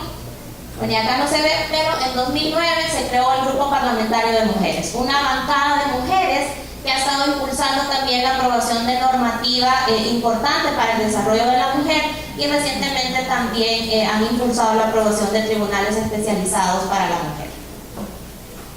En el caso de la participación legislativa, desde el año 2000 ha habido un incremento importante en la cantidad de mujeres que han estado ocupando escaños dentro del órgano legislativo. Entre 2009 y 2012 hay un crecimiento de 7 mujeres, y entre 2012 y 2015 4 mujeres. Tenemos un 32% de escaños ocupados por mujeres, eso para el año 2015-2018, esta legislatura.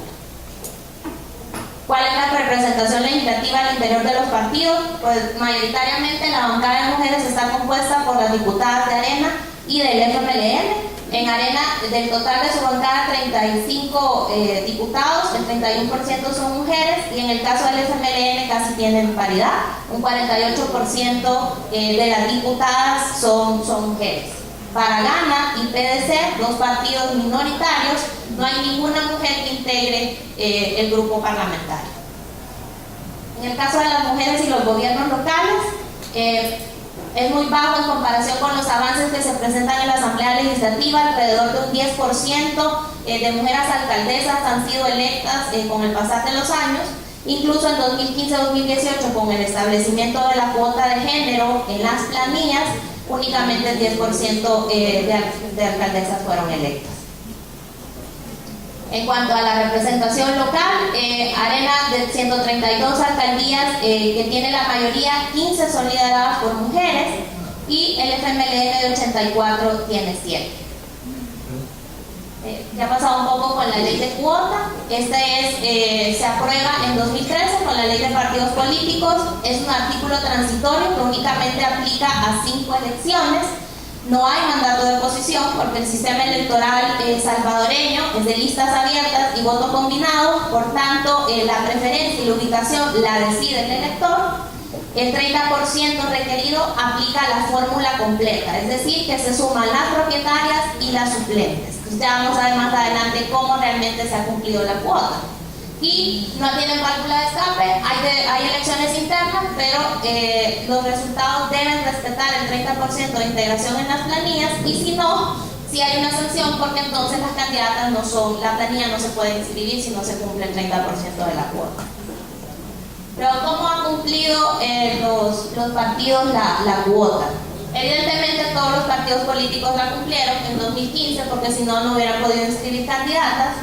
Pero vemos que en las circunscripciones, por ejemplo, para el caso de Arena, en 12 de sus 14 circunscripciones para la Asamblea Legislativa cumplen la cuota mínima. Es decir, que únicamente buscan que el 30% de mujeres sea cumplido para poder presentar las planillas.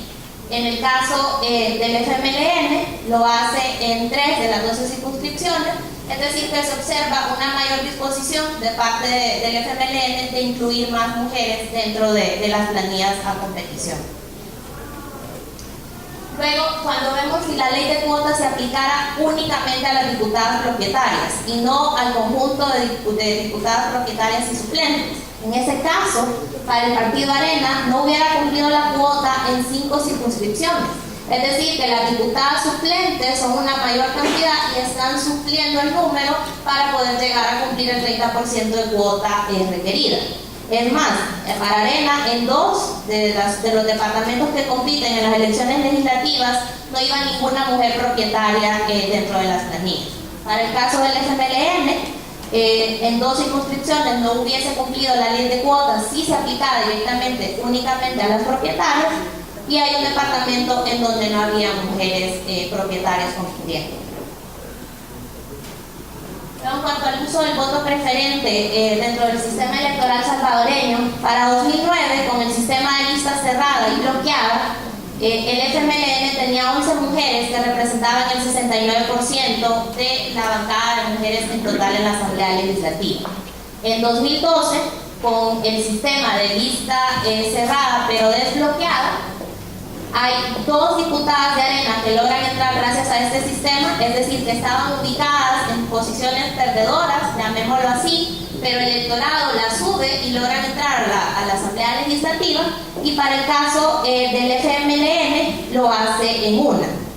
Pero ya en ese sentido, el FMLN había ubicado a 12 diputadas en posiciones ganadoras y Arena tenía 7. Para 2015, donde nuevamente cambiamos el sistema electoral y pasamos a listas abiertas y voto combinado, el uso del voto preferente permite que 3 diputadas de Arena, que estaban, digamos, también en las posiciones de abajo, logren entrar, y el FMLN mantiene 1. Pero en este caso, ya el FMLN tenía 14 diputadas en posiciones ganadoras o en las posiciones que normalmente hubieran logrado entrar, mientras que Arena tenía 8.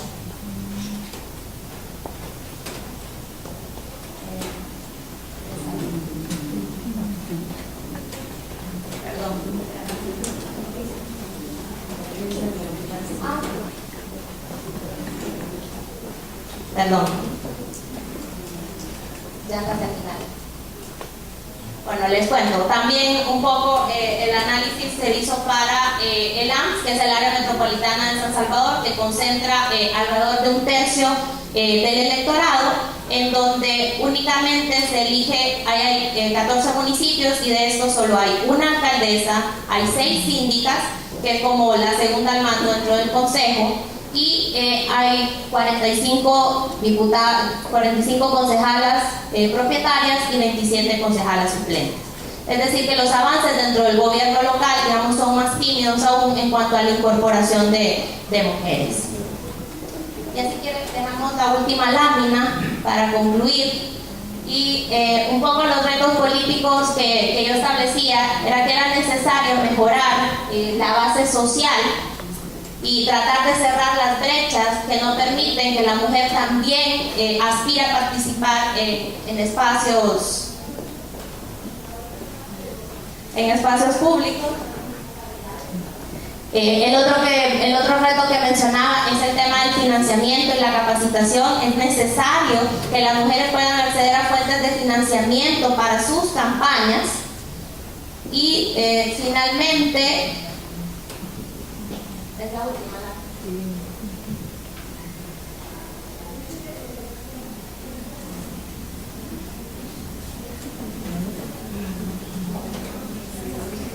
Perdón. No quiere la última, sí. Bueno, y la última, exacto. Gracias. Y la última también, la importancia de reforzar la tradición cultural y el cambio de roles. No se puede seguir pensando que la mujer está dedicada exclusivamente a las tareas del hogar y que el hombre va a participar en espacios públicos, sino que hay que ir fomentando esta cultura de que la mujer también debe estar participando en los espacios de decisión. Muchas gracias.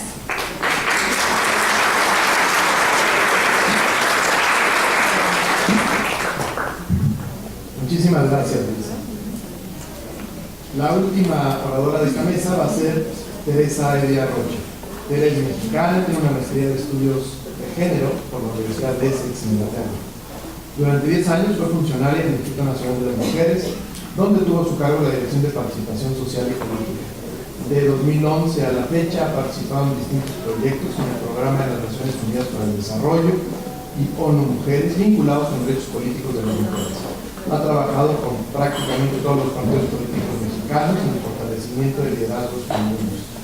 Actualmente Tere colabora con el Tribunal Electoral del Poder Judicial de la Federación en la actualización del protocolo para atender la violencia política contra las mujeres. Muchas gracias, Hugo. Buenas tardes. No, todavía son días. Muchas gracias a las instituciones organizadoras del evento por la invitación, pero sobre todo muchas gracias a ustedes por el tiempo que están destinando a este ejercicio de ponernos un poco al corriente de lo que está pasando en la región. Yo les voy a hablar del caso específico de México, de qué logros se destacan en materia de inclusión política y también de cuáles han sido las principales luchas de las mujeres en México para sortear esas barreras de exclusión política. Y yo le pondría otro título a la presentación que tuviera que ver con algo así como ante la resistencia y el ingenio masculino, el ingenio y la capacidad de las mujeres de construir pactos y alianzas. A mí en 2015 el INE me hizo el gran regalo de encargarme una investigación para ver cómo es que había evolucionado la legislación electoral en México desde 1995 a la fecha. Y la verdad es que fue un privilegio poder meterme como a toda esa lucha que han dado las mujeres en mi país para ir avanzando en ese sentido. Entonces fue revisar, por ejemplo, las discusiones en la Cámara de Diputados, cada vez que hubo una reforma legislativa en el país, ver cuáles eran los argumentos, las oposiciones, etcétera, y también ir constatando cómo ante cada paso que dábamos a nivel de legislación, los partidos podían tener rutas de escape. En México, como seguramente en todos los países de la región, a partir de que se reconoce el derecho al voto, el camino para lograr la otra parte de la ecuación, que es ser votadas, ha tomado mucho más tiempo. En México, durante 40 años, la gráfica, en este caso de la Cámara de Diputados a nivel federal, no se movía más allá del 6-8%. A partir de los años 90, y en buena medida gracias a la plataforma de acción de Beijing, empezó a haber como un reposicionamiento de los movimientos de mujeres en la región y en mi país para impulsar la agenda de género. En México, además, ya había habido un desgaste importante del sistema político, lo cual favoreció la necesidad de mayor apertura. Un aspecto muy importante para estos avances tiene que ver también la influencia de los organismos internacionales, de la ONU y de la OEA, en este impulso que se da a los derechos humanos de las mujeres. El movimiento de mujeres en México consigue articularse, ponerse de acuerdo para trabajar en esos mínimos en donde las agendas coinciden y entonces poder comprometerse y comprometer a los actores políticos para consolidar esos avances. Las autoridades electorales en México también, a partir de esos años, mucho más reciente, digamos en 2010 a la fecha, ha habido tanto del órgano electoral administrativo, el IFE y ahora INE, y el Tribunal Electoral, una contribución muy importante para la garantía de los derechos político-electorales de las mujeres. Y voy a irme muy rápido, que este tema de las leyes y los números suelen ser como tan áridas que se me pueden dormir, pero rápidamente les voy a recorrer, sobre todo porque me interesa mostrarles las rutas de escape de los partidos políticos. En 1993 se hace la primera reforma importante a nuestro código electoral, en donde tras una batalla bastante fuerte se logra una muy tímida inclusión en el código, en donde se pide a los partidos que promuevan una mayor participación política de las mujeres. Para esa tibia modificación al COFIPE, las luchas internas de las mujeres, de las pocas mujeres que había en ese momento en el Congreso, fueron monumentales. Yo platicaba con una de ellas, que en ese momento era presidenta de la Cámara y líder de su partido, del PRI en ese entonces, María Los Ángeles Moreno, y me decía que, discutiendo con el líder de la bancada de la oposición del PAN, él le decía, si tú insistes en meter esa cláusula, yo me voy a encargar de que las propias mujeres de mi partido te pongan un obstáculo, ¿no? Y ella decía, no les hagas eso a tus mujeres, las vas a poner en una situación ridícula. Pero él cumplió su palabra. Y tan la cumplió que a la hora de que se presente en la Cámara para votar esta modificación al COFIPE, se para una de las diputadas panistas y entonces dice esto: la trascendente misión de la mujer en la vida política debe ser consecuencia natural de una cultura que respete y reconozca la igualdad de los seres humanos y no disposiciones legales que sectoricen, lo cual finalmente es una forma de discriminación. No debe ser. La participación de los seres humanos en la vida política debe determinarse por razones de aptitud, de capacidad y de vocación. Aptitud que las mujeres no debemos tener, ¿verdad? Debe determinarse, pero de ninguna manera habrá que atender a cuestiones de sexo. La democracia, compañeros, no tiene determinantes hormonales. O sea, una mujer dando la pelea contra otra mujer que quiere hacer un avance. Pero bueno, finalmente se logra esa pequeña inclusión y damos un brinquito de 5 puntos porcentuales. Rutas de escape no había necesidad porque era nada más una recomendación, podían no atenderla los partidos. En 1996, a partir de las mujeres que se organizan, por cierto, en la anterior, en todos los casos en que hubo alguna reforma a la legislación, hubo siempre la determinación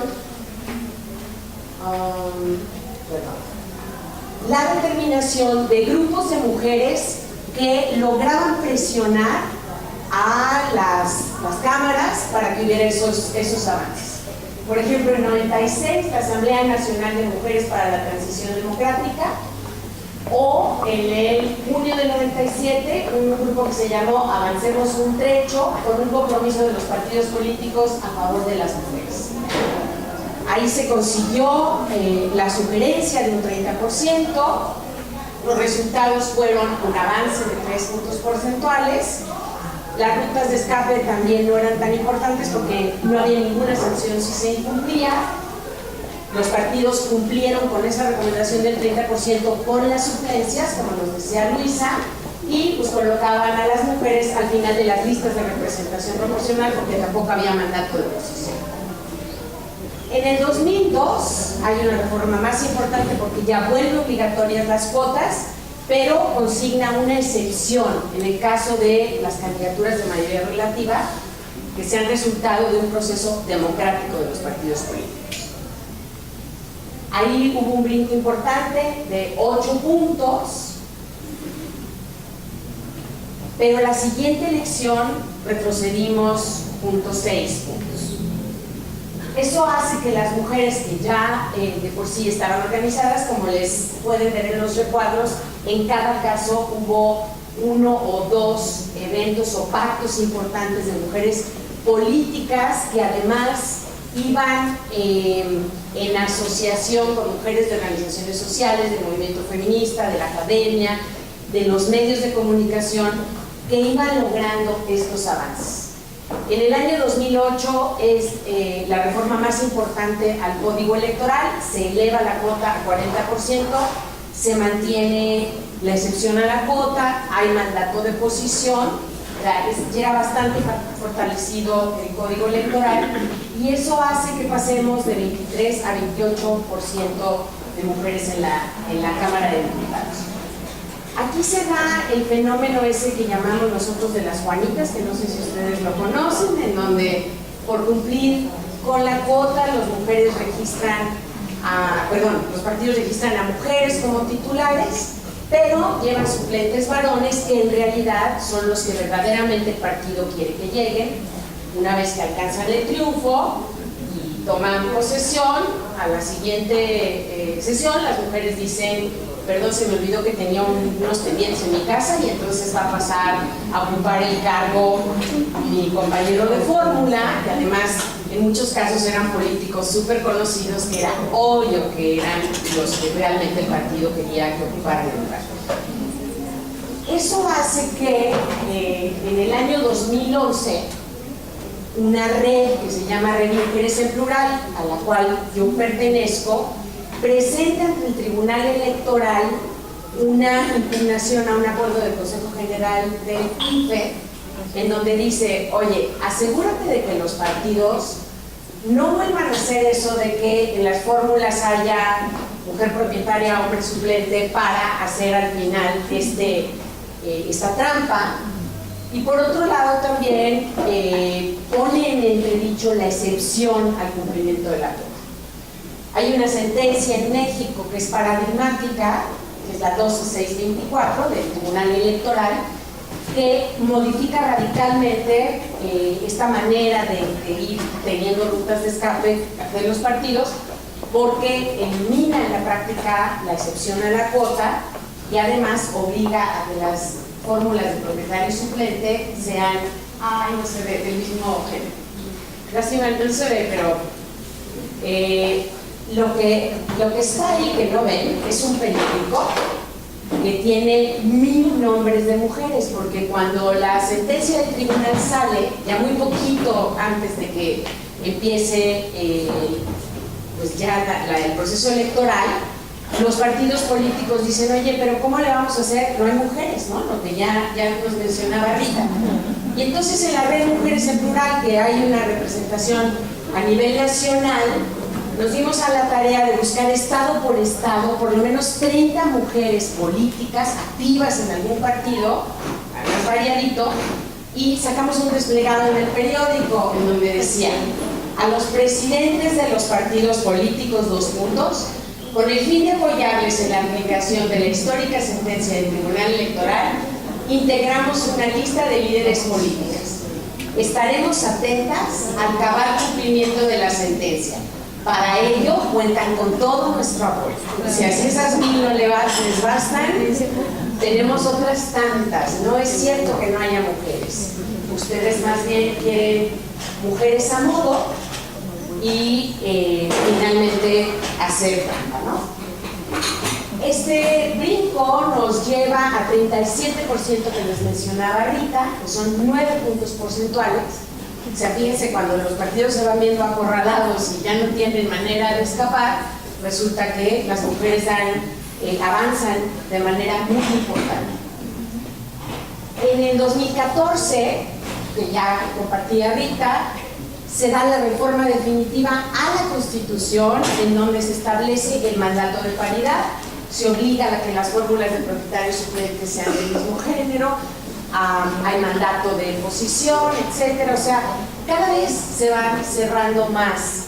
Incluso está este mandato de no mandar a mujeres a distritos perdedores de manera exclusiva. Y eso es lo que nos lleva al momento presente de tener un Congreso de 42.3% de mujeres. Se emiten 2 nuevas leyes que sustituyen al COFIPE, la Ley General de Instituciones y Procedimientos Electorales y la Ley General de Partidos Políticos, con una redacción muy favorable para garantizar realmente que las mujeres lleguen a los cargos. Entonces hay este aumento de 5.3 puntos porcentuales. Hay 4 jurisprudencias de tribunal impulsadas por Mari Carmen Alanis, por aquí andaba Eugenia. 4 jurisprudencias importantísimas, porque resulta que la Constitución habla de la paridad, pero solamente a nivel de diputaciones, no menciona el tema de los gobiernos municipales. Y entonces esta jurisprudencia, que se da a partir de varias impugnaciones que presentan mujeres, por cierto, impulsadas también por mujeres en plural, y se logra entonces que el tribunal diga, también a nivel de los gobiernos municipales es obligatoria la paridad. Y además, y esto es importantísimo, se incorpora lo que se conoce como paridad horizontal y vertical. ¿Qué significa esto? La paridad horizontal, en el caso de los ayuntamientos, significa que las mujeres tienen que ir 50%, no en toda la planilla nada más, sino como cabezas de planilla para ocupar la presidencia municipal. Y eso sin duda hace una enorme diferencia, como van a ver en un momento.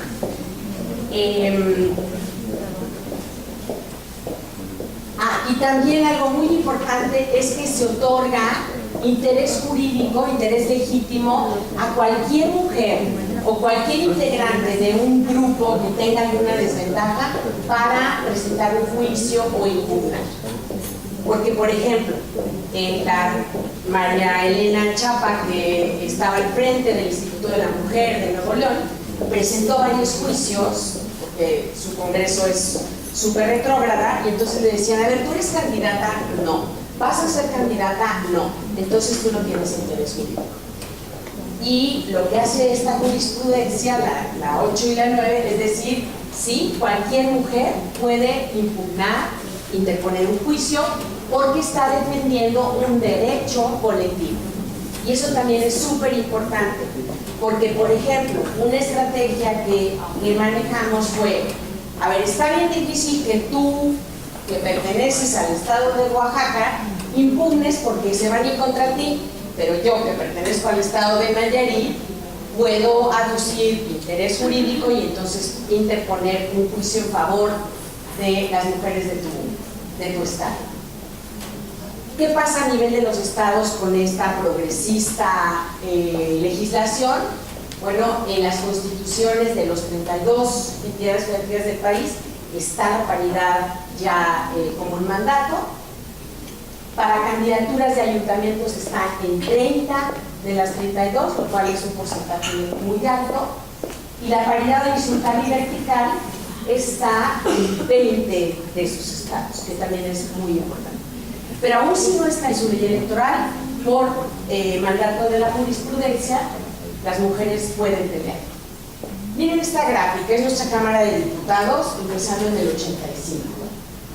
A mí me encanta esta gráfica, cuando en lugar de verla en barras la pude ver en línea. La verdad es que me dio mucha emoción porque dije, mira, hombres y mujeres estamos a punto de abrazarnos. A punto. Espero que en las elecciones de 2018 nos toquemos. A nivel de los estados, no me voy a entretener con cifras, nada más mírenlo, la barra gris es antes de las sentencias del tribunal que obligaban a paridad horizontal y vertical. Es dramática el alza. Después de la línea derecha son entidades en donde no se ganaron los juicios y entonces ahí no hubo mayor avance. Este es al siguiente año y este es en las últimas elecciones. Fíjense la diferencia. De una sola presidenta municipal a 14 en el caso de Coahuila, en Veracruz de 26 a 57, o sea, 26% en total. Estas son las presidencias municipales. Aquí estamos bastante más lejos de abrazarnos, hombres y mujeres, pero de todas maneras ha habido un avance importante. Después de estar en 3.5, 3.8%, en este momento estamos en más del 16% de mujeres en las presidencias municipales. En el 2018 va a haber elecciones en 30 de los 32 estados, además de las federales. Entonces, seguramente esta cifra se va a mover muy favorablemente. Yo creo que vamos a llegar quizá a un 30% de mujeres como presidentas municipales. Ya, ok, bueno. Faltaban los retos, pero pues básicamente son que las mujeres están llegando, pero ahora tenemos que ver qué mujeres están llegando, porque los partidos siguen teniendo una visión patrimonialista en donde ponen aquellas mujeres que les son favorables, sobre las que van a poder influir o incluso a las que les van a poder retirar la mitad de sus dietas o sus salarios. Y el otro gran reto es la violencia política que están recibiendo muchas mujeres que llegan, porque pues estamos llegando a contrapelo, pues hay mucha resistencia. Las leyes avanzan, la cultura no acaba de cambiar y el resultado es un incremento en la violencia política.